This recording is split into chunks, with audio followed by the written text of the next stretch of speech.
I was strolling on the moon one day in the merry, merry month of December. May. More than 35 years have passed since humans last walked on the moon. NASA's current mission is to once again take a giant leap for mankind by establishing a human outpost on the moon. To pave the way, robotic missions surveying the moon will launch in late 2008. The Lunar Reconnaissance Orbiter, or LRO, and the Lunar Crater Observation and Sensing Satellite, or LCROSS, will launch together on an Atlas V rocket. Their mission is to provide critical information to NASA as it plans our future on the moon.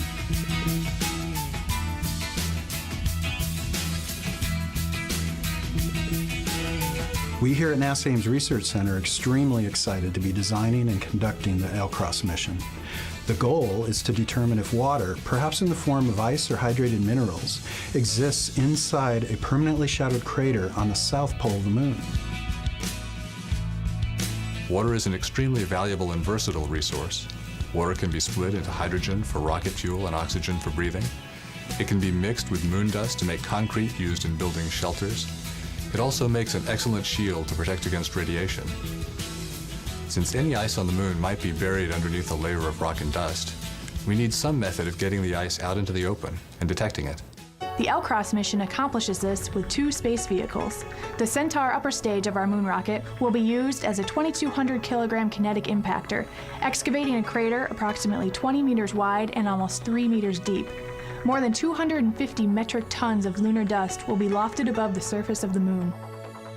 The shepherding spacecraft, built by our partner Northrop Grumman, guides the Centaur upper stage to the target. It also carries cameras, spectrometers, and a photometer to analyze the debris plume to look for the presence of water vapor, ice, hydrocarbons, and hydrogen, which is one of the components of water. The science instruments on board the LCROSS spacecraft cover an extremely wide spectrum.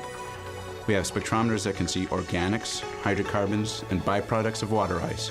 We also have infrared cameras that can see hydrated minerals, water ice, and water vapor. In addition to telling us if water exists on the moon, the science that comes out of this data will be used for many years beyond the LCROSS mission. 3, 2, 1, 0, and liftoff. 2 hours after launch, LRO will separate from LCROSS and continue on its way to the moon. 5 days after launch, LCROSS and the attached Centaur will execute a flyby of the moon. They will then enter into several large looping orbits around the Earth for the next few months of the mission. We will use this time to check instrument calibration and refine our trajectory for lunar impact. About 7 hours before the impact, the shepherding spacecraft will separate from the Centaur and position itself to observe the impact at the south pole of the moon. For the next 4 minutes after the impact of the Centaur, we will receive real-time data as the shepherding spacecraft flies through the plume and scans the ejecta for signs of water.